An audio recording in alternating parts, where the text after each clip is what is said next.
Mwalimu, habari yako na hongera kwa aina ya mchezo ambayo kikosi kimeonyesha leo hii mbele ya mpinzani wenu Simba. Asante. Tuambie siri ya hiki ambacho tumekishuhudia leo katika dimba hili la Jamhuri ni nini na kipi ambacho ulizungumza na wachezaji? Nafikiri jambo kubwa ambalo limetuongoza ilikuwa ni confidence baada ya yale matokeo ambayo tuliyopata. Lakini pia na kujaribu kutaka kuvunja mwiko kwa sababu kabla ya hapa tulikuwa na records ambazo kwa zinasema kwamba katika mechi 10 Dodoma Jiji hajawahi kushinda wala kupata sare. So at least tunajitahidi sisi tuliopo tubadili upepo wa hayo matokeo kwa sababu hii timu ina washabiki, sababu hii timu ina uongozi na ina watu ambao wanaifurahia.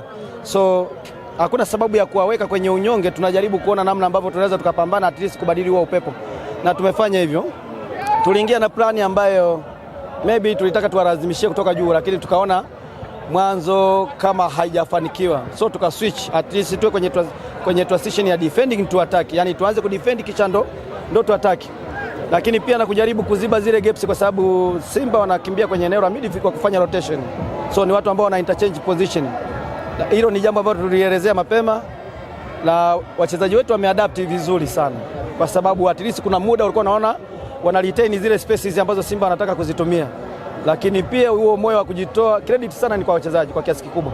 Kwa sababu wanasikiliza, alafu wanaenda wanatekeleza, alafu wanakuwa na moyo wa kupambana kutaka yale matokeo. Kwa hiyo ukiona timu kwa leo ni kama ni kweli wako wanapambana, kuna kitu wanakitafuta kwamba tunatafuta is either point 3 tuwashtukize au point 1 ikishindikana. Na tungeweza kupata hata point 3 mkiangalia mpaka filimbi inapulizwa ni sisi tulikuwa tunaenda 1v1 na goalkeeper.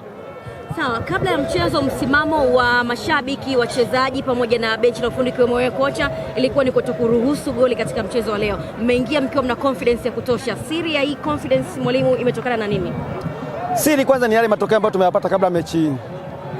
Unajua ukiwa na matokeo ambayo ni mazuri kuelekea kwenye mechi kama hizi, hauna sababu ya kuwaweka wachezaji wako kwenye pressure. So ilikuwa ni hali ya kujiamini na tumewaambia wajiamini. Kwamba ikishindikana kucheza basi tu fight kwa ajili ya mpira, tusiwape nafasi kubwa sana ya wao kupata uhuru. Kwa hiyo kuna muda tumeshindwa kucheza kusema kweli. So tukaamua kufight. So unashindwa kucheza then usimruhusu mpinzani pia asiwe na huo uhuru wa kucheza. Ndicho kitu ambacho tumekifanya. Sawa, tuambie lakini nimekuona ukifurahia tu mara baada ya mchezo kuisha, umeruka kweli pale mwalimu. Nini hasa kimekufanya ufurahie kiasi kile? Angalia mmetoa sare. Hatukufikia malengo ya juu lakini pia tukupoteza malengo pia. So hiyo ni furaha kwamba malengo ya juu ni kushinda.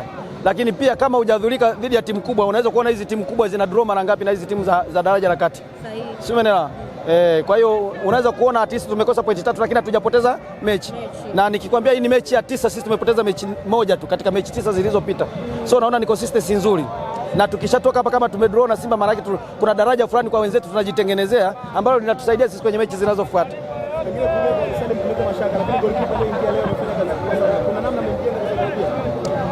No, Dani nafikiri alianza kucheza mechi ya Mbeya City na mpaka ana muendelezo mzuri. Unaona anakuwa na muendelezo mzuri. So sisi tunajaribu kuzungumza naye pamoja na kocha magolikipa kwamba ajiamini wakati ni wa kwake. Yuko hapa sio mchezaji mgeni. Na madam amedaka vile nafikiri ni confidence nzuri, lakini pia tusisahau kama Dani ana uwezo mzuri. Ni mmoja wa vijana ambao sisi tunahitaji tuwape moyo.